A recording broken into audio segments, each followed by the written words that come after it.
Bueno, desde Los Almendros hasta este momento en el que tú estás, me pareció una novela muy corta, pero al mismo tiempo muy sustanciosa, digamos, ¿no? Me pareció, por otro lado, El país de las calles sin nombre como un punto de madurez en tu narrativa, me parece, ¿no? Esta es una novela tal vez sin motivación, digamos, pero con muchas motivaciones. ¿Cómo la ves tú? Bueno, yo en efecto comparto que es una novela algo corta, pero sí es una novela donde pasan muchísimas cosas, ¿eh? Una novela, eh, creo que si se nota alguna madurez literaria, porque bueno, ya llevo muchos años haciendo esto, pues tengo varias novelas atrás que han sido bien recibidas, por suerte, yo muy agradecido, y también porque es un tema que amerita muchísima madurez también. Y es un tema en el que me ha tocado crecer porque es un tema que he afrontado de cerca y en los recientes años, desde 2018, que es un tema que se trata en la novela, ¿no? Y si bien no se menciona nombre de país, claramente se trata sobre lo que ocurrió en Nicaragua en 2018 y lo que ocurrió durante la Guerra de los 80. Y es un tema que a fuerza de haberlo vivido de cerca y a fuerza de haber tenido que salir de Nicaragua precisamente por todo ese conflicto tan terrible, es un tema que obviamente te hace crecer como humano y eso pienso que se puede trasladar a la pluma al momento de escribir. Cuando ustedes hablan del comandante que está en el mismo lugar donde lo dejamos, ¿tú te refieres a Ortega? Me refiero a Daniel Ortega, exactamente. Y cuando te refieres a ese hombre que mató a la suegra con unas cuantas puñaladas, A ese hombre que también te refieres a los guerrilleros, a esos ex guerrilleros que puestos a obrar con la sociedad ya no pueden. se fue un poquito la comunicación y no te escuché la parte más importante de la pregunta. Lo que te preguntaba era si esos ex guerrilleros puestos a obrar con la sociedad ya no pueden hacerlo. En la Están, actualidad, dices. sí, exacto, que están como en los 80 finalmente, ¿no? Y bueno, lo que está ocurriendo en Nicaragua tiene lamentablemente a muchos personajes bastante fatídicos de los 80, pero creo que es otro contexto absolutamente. Yo creo que ya la figura del guerrillero, como la concebíamos hace 40, 50 años, no es una cuestión que sea viable. Yo creo que lo que está ocurriendo ahorita en Nicaragua, que es una suerte de estalinismo, la semana pasada apresaron a prácticamente todos los presidenciales de oposición simplemente por ser precandidatos de oposición en unas redadas que recuerdan a la policía estalinista de noche, a sacarlos de sus casas y llevarlos a mazmorras sin que se tenga noticia hasta la fecha de dónde están, dónde los tienen, no los presentan. Entonces yo creo que la situación hoy en día es distinta y lo que amerita es realmente un compromiso de la comunidad internacional, pero un compromiso real que no solo se quede en los manifiestos, que no solo se quede en los reportes y en el condenamos el giro antidemocrático del gobierno de Daniel Ortega, sino que pase a las acciones. En Nicaragua, lamentablemente, ya hemos hecho, creo que todo lo que se podía desde las acciones, desde lo que ocurrió en 2018, el país entero se levantó en contra del presidente y fue una rebelión que por más que se intentó, digamos, de cierta forma por la fuerza, de la presión, expulsar al régimen, fue avasallado por las armas, pues, porque básicamente lo que sostiene al gobierno en este momento es el control de las armas, de la policía, del ejército y de las fuerzas paramilitares. Entonces creo que el rumbo de acción deberían de ser otros, en los cuales se derrame la menor cantidad de sangre posible. Ya Nicaragua ha cumplido su cuota de sangre para muchísimo tiempo y precisamente esta novela trata sobre eso, sobre el absurdo de la guerra, sobre el absurdo de dar la vida por ideales que eventualmente pueden ser traicionados, desvirtuados y que pueden ser manipulados a beneficio de unos pocos, ¿no? De todas maneras, hay como una falta de información con respecto a Nicaragua y estás hablando con alguien que en su adolescencia seguramente tenía un póster de Daniel Ortega, digamos, ¿no? Entonces, en ese sentido, hace poco me llegó una novela que se llama Somoza, de Licia Urroz, Sí, y la verdad es que todavía estoy por publicarla o no, porque yo lo que digo, bueno, voy a estar en contra de Ortega, pero jamás voy a estar a favor de Somoza, digamos, ¿no? Entonces hay como mucha confusión y, y seguimos viéndolo a Ortega como cierto ejemplo de la izquierda, pero precisamente porque no vivimos ahí, digamos. exactamente. Eso es un problema muy común que no solo que se da bastante en el extranjero, sobre todo, Uh y -huh. en personas de tu generación que estuvieron comprometidas con la causa sandinista, muchas de esas personas que hicieron y que formaron comités internacionales de ayuda a Nicaragua en distintas partes de Latinoamérica, en México, en España, en otros países de Europa, pero que luego de que la revolución terminó, digamos, en el 90, se desentendieron de la realidad nicaragüense y la falta de información sobre un país que ahora no está en guerra oficialmente, digamos, como lo estuvo en los 80, hace que el foco mediático no exponga a Nicaragua y que sea un pequeño triangulito de tierra en el centro de América con 6 millones de habitantes del que poco se sabe.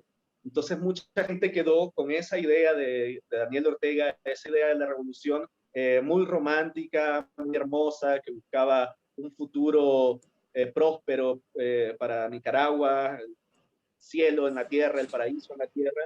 Y esa desinformación que existe sobre Nicaragua es precisamente con lo que uno se topa mucho en el extranjero como nicaragüense, como cuando te dicen que cómo es posible que estés en contra del sandinismo o en contra de Daniel Ortega, si eso es lo más hermoso que podía haberlo.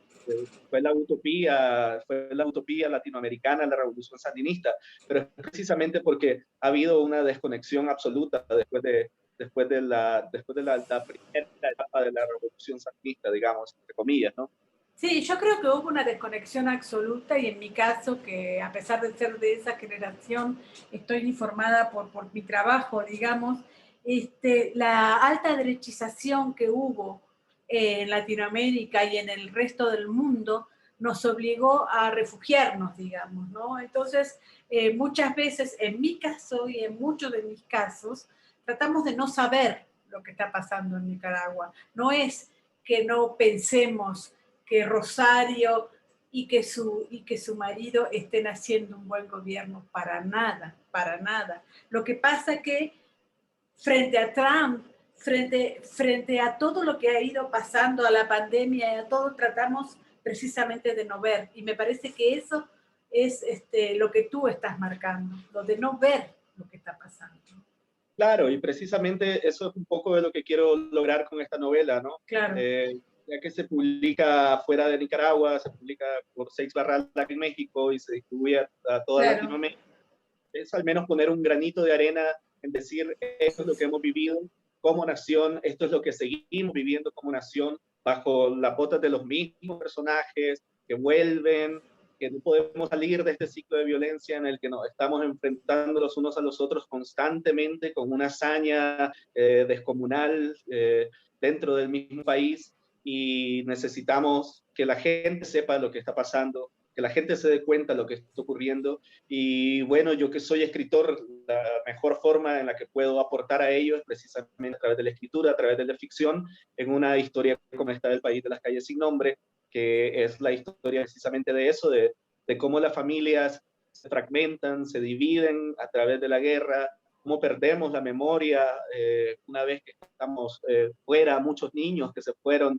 a temprana edad, como el caso del personaje del País de las Calles Sin Nombre, que luego regresan, que tienen esa crisis de identidad, de no saber a dónde pertenecen, que perdieron familiares, gente que ha vivido el trauma de la guerra y no habla de ello, no se, no se trata de esos traumas que tenemos tanto individualmente como nación, porque todos de cierta forma estamos afectados en menor o mayor medida por vivir en una sociedad que romantiza la guerra, que ejerce la violencia, que tiene una cultura de adoración a la personalidad de los dirigentes, una santificación de los muertos, por ejemplo, todo ese tipo de cosas que no pueden ser sanas, es a las que vemos expuestos desde niño, pues, o sea, yo desde que soy un niño, si bien no viví la revolución, sé lo que fueron las guerras.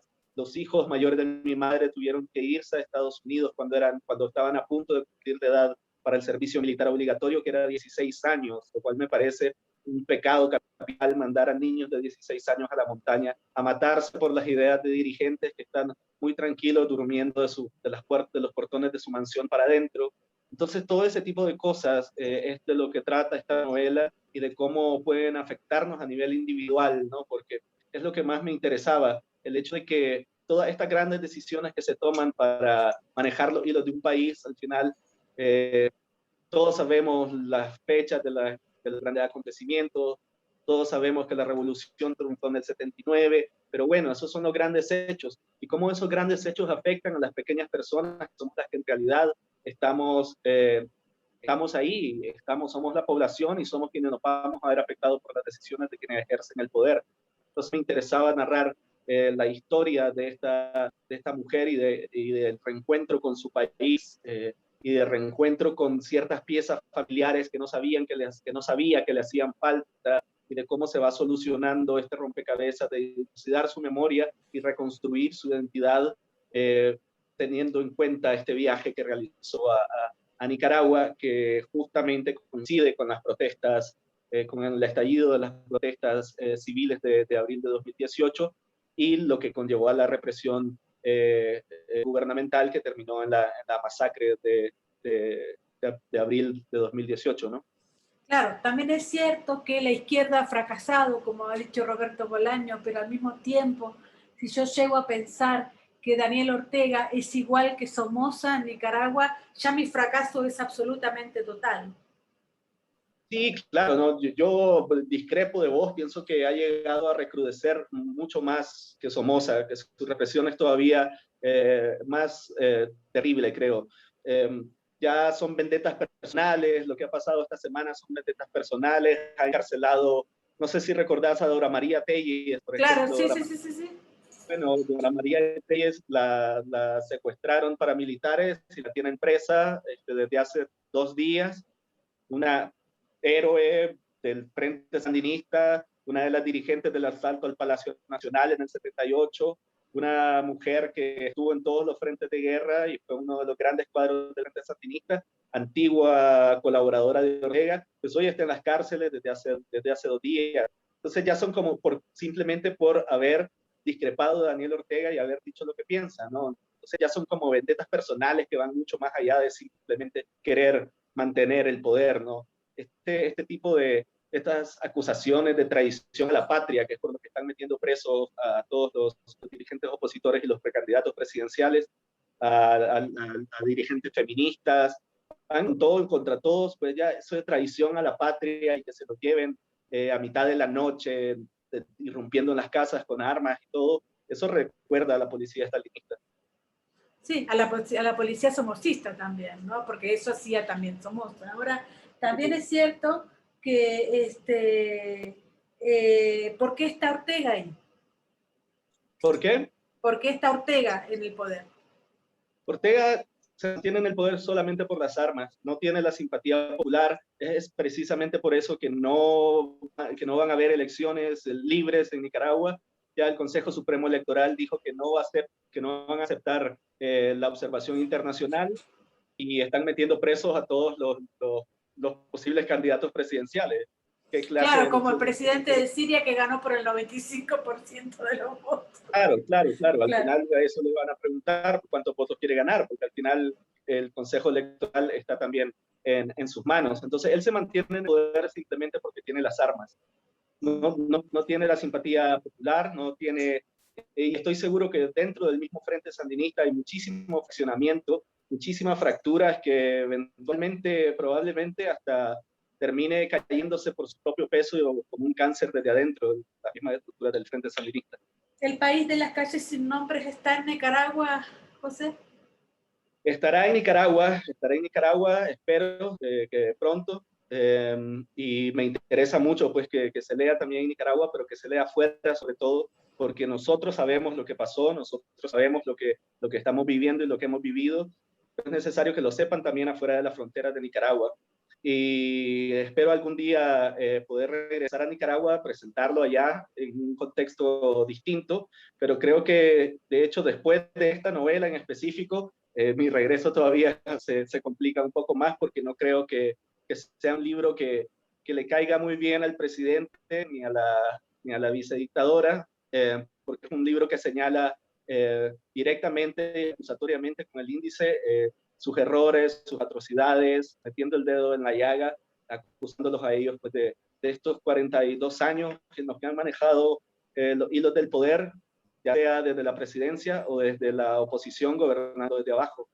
Cuando esta mujer regresa a Nicaragua, encuentra un país prácticamente destruido. En ese sentido, más allá de que las elecciones no sean vistas por organismos internacionales, ¿qué crees que le pasa al nicaragüense medio, al nicaragüense del País Bajo, digamos, ¿no? Esta falta de educación, porque por otro lado, Daniel Ortega y Rosario practican religiones esotéricas, unas cosas terribles que nos llegan desde ahí, ¿verdad?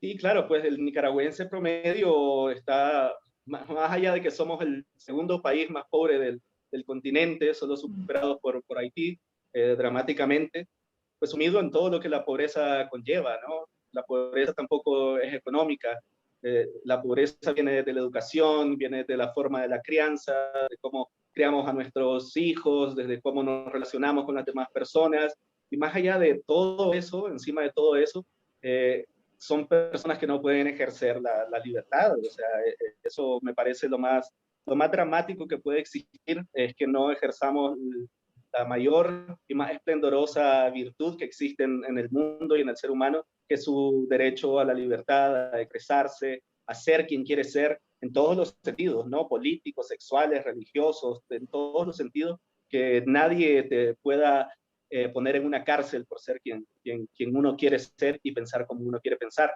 Entonces el nicaragüense promedio, más allá de verse sumido pues, en una pobreza extrema, en una situación dramática en la que tiene que jugarse el día a día con lo poco que puede conseguir, también tiene cercenado su derecho a estar en la calle y hablar libremente de lo que piensa, de no tener que cuidarse si vas en un taxi, de hablar con tu compañero, con tu amigo o tu pareja con la que vas en el taxi, porque no sabes si el taxista es alguien que pueda ser una espía, una escucha, hablar con la voz baja en los restaurantes, porque no sabes quién te puede estar escuchando y qué represalias se pueden tomar contra ti, porque no es necesario ser un precandidato presidencial para estar en las cárceles, ¿no? Hay casi 200 políticos cuyos delitos van desde las cosas más ridículas, como enarbolar la bandera del país o querer llevar agua a las madres. Eso fue un caso muy dramático también, cuando metieron preso a un grupo de chicos que se organizaron a llevar agua a las madres de los presos políticos que estaban en huelga de hambre, y la policía los interceptó, decomisó el agua y se los llevaron presos. Entonces no es necesario ser un precandidato presidencial para estar en las mazmorras orteguistas, solo es necesario pensar diferente. Uh-huh. Van las últimas tres preguntas. ¿Qué países internacionales apoyan al gobierno de Ortega? No sé. Pues China, Rusia, Cuba y Venezuela, ¿no? Son como los tres ejes fundamentales que tiene ahorita el presidente Ortega, ¿no? Esta semana, mañana, martes, hay una reunión de la OEA en la que se va a plantear, por ejemplo, la posibilidad de expulsar a Nicaragua de la Organización de Estados Americanos, lo cual implicaría una sanción muy, muy fuerte al país. Ahora, Apocalipsis de Solentiname, ese gran texto escrito por Julio Cortázar, y que pensábamos que en 20, en 30 años Nicaragua iba a estar mucho mejor. ¿Qué sentido tiene ahora leerlo, no? Tiene un sentido romántico, un sentido de mucho quebranto y mucho dolor, por saber que una persona que fue tan cercana a Nicaragua como lo fue Julio Cortázar, haya creído en esa utopía. Por suerte o por desgracia no podríamos saber en qué posición estaría hoy con respecto a lo que está pasando en Nicaragua, pero todos esos textos como los de Julio Cortázar, que hablaban de Nicaragua como como este ejemplo de pobreza y libertad, digamos, hoy en día se leen con el corazón roto, ¿no? Y si algo sigue siendo válido con respecto a las palabras de Cortázar es que Nicaragua sigue siendo violentamente dulce. Y bueno, la última, publicamos hoy una nota en la que decíamos cuál es el límite de Daniel Ortega, ¿no? ¿Cuál es el límite, crees tú? Yo no sé, porque cada vez que me hago esa pregunta, él la supera, ¿no? Muchas veces me he dicho, no se va a atrever a hacer esto porque el costo político es enorme a nivel internacional o el costo político es enorme a nivel interno, y lo hace, ¿no? Masacrar estudiantes, masacrar personas que estaban protestando en el Día de las Madres en abril de 2018 fue una cosa que a mí me sorprendió de ellos. Dije, este día todos van a poder marchar libremente porque es el Día de las Madres y van a acompañar a las madres que han perdido hijos durante la rebelión de abril. Entonces fue una marcha multitudinaria y yo dije, esta marcha no se van a atrever a tocarla. Y cuando la marcha llegó a su final, vieron disparos de francotiradores, gente muerta. Dije, eso no tiene límites. Ahí fue cuando me di cuenta que Ortega no tenía límites y lo que está haciendo ahorita con el hecho de encarcelar a todo el que se lo ponga y de tomar estas vendetas personales, me confirma que no tiene límites porque probablemente ya vive en un estado demencial él y su esposa, ¿no? En un estado demencial en el cual creen en una realidad alterna, en un poder superior que creen que son ellos mismos, que están que ellos tienen que gobernar a Nicaragua por destino, por una sensación de destino o algo así, y que quienes se le oponen son una especie de obstáculo para este destino glorioso que ellos esperan para Nicaragua. Eso es delirante, pues, y en manos de esas personas estamos, y cuando hay delirio no hay límites. Sí, por otro lado, Destino Glorioso está cada día más pobre en Nicaragua. Claro, O sea, exactamente. glorioso nada. Exactamente, cada día más pobre, cada día... ¿qué inversionista va a querer invertir en un país que no se puede sostener ni por 2 meses por sí solo? Muchas gracias y muchas felicidades por el país de las calles sin nombre, José Díaz, que se venda muchísimo. Claro que sí, Mónica. Un placer siempre hablar contigo.